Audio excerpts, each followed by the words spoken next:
नमस्कार मित्रांनो, माहिती अड्डा या आपल्या यूट्यूब चॅनलवर तुमचं परत एकदा स्वागत आहे. मित्रांनो, आज आपण या व्हिडिओच्या माध्यमातून म्हणजे समाज कल्याण विभागाची रिस्पॉन्स शीट आलेली आहे, तर त्याबद्दल अपडेट जाणून घेणार आहोत. तुम्हाला विनंती आहे, व्हिडिओ शेवटपर्यंत बघा. आवडला तर लाईक करा, जास्तीत जास्त मित्रांसोबत शेअर करा आणि अशीच नवनवीन माहिती मिळविण्यासाठी माहिती अड्डा हे आपलं यूट्यूब चॅनल सबस्क्राईब करा. सोबतच बेल आयकॉनला प्रेस करा, म्हणजे इथून पुढे येणाऱ्या व्हिडिओचे नोटिफिकेशन सर्वात आधी तुम्हाला मिळतील. तर मित्रांनो, समाज कल्याण विभागाची परीक्षा ही 4 मार्च 2025 ते 19 मार्च 2025 या दरम्यान पार पडलेली आहे. तर आता रिस्पॉन्स शीट कशाप्रकारे आपल्याला आपल्या मोबाईलमध्ये पाहायची आहे त्याबद्दल मी तुम्हाला माहिती सांगत आहे. वेबसाईटची लिंक व्हिडिओच्या डिस्क्रिप्शनला देण्यात आलेली आहे आणि त्या लिंकवर आल्यानंतर तुमच्यासमोर अशा प्रकारे इंटरफेस येणार आहे. यामध्ये तुम्हाला तुमचा या ठिकाणी रजिस्ट्रेशन नंबर टाकायचा, या ठिकाणी पासवर्ड टाकायचा आहे आणि हा दिसणारा कॅप्चा या ठिकाणी खालच्या या बॉक्समध्ये टाकून सिम्पली लॉग इन याच्यावरती क्लिक करायचं आहे. चला मी तुम्हाला लाईव्ह दाखवतो.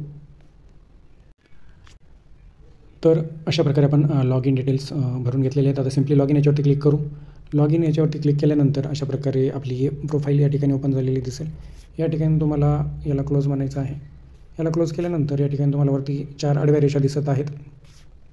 सिम्पली याच्यावरती क्लिक करा. याच्यावरती क्लिक केल्यानंतर अशा प्रकारे इंटरफेस येईल. यामध्ये तुम्हाला आता पोस्ट सिलेक्शन याच्यावरती क्लिक करायचं आहे. पोस्ट सिलेक्शन याच्यावरती क्लिक केल्यानंतर पुढे अशा प्रकारे इंटरफेस येईल. यामध्ये तुम्हाला एक डोळ्याचा सिम्बॉल दिसत आहे. सिम्पली या डोळ्याच्या सिम्बॉलवर तुम्हाला टच करायचं आहे. याच्यावरती टच केल्यानंतर पुढे तुम्हाला अशा प्रकारे इंटरफेस दिसणार आहे. याला परत एकदा क्लोज करा आणि क्लोज केल्यानंतर या ठिकाणी तुम्हाला परत एकदा या 4 आडव्या रेषांवर क्लिक करायचं आहे. याच्यावरती क्लिक केल्यानंतर तुम्ही पाहू शकता या ठिकाणी अशा प्रकारे कॅन्डिडेट रिस्पॉन्स असा ऑप्शन तुम्हाला या ठिकाणी दिसत आहे.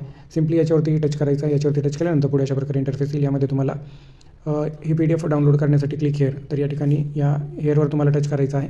हेअरवर टच केल्यानंतर पुढे अशा प्रकारे तुमची रिस्पॉन्स शीट तुम्हाला पाहायला मिळणार आहे आणि अशा प्रकारे ही रिस्पॉन्स शीट आहे. ही PDF तुमच्या मोबाईलमध्ये जर तुम्हाला डाउनलोड करायची असेल तर या ठिकाणी वरती कोपऱ्यामध्ये प्रिंट हा ऑप्शन आहे. सिम्पली त्याच्यावरती क्लिक करायचं आहे आणि PDF स्वरूपामध्ये ही रिस्पॉन्स शीट तुमच्या मोबाईलमध्ये डाउनलोड करता येईल. तर ही महत्त्वपूर्ण अपडेट आपण जाणून घेतलेली आहे. व्हिडिओ आवडला असेल तर लाईक करा, जास्तीत जास्त मित्रांसोबत शेअर करा आणि चॅनलला सबस्क्राईब करा. थँक्यू.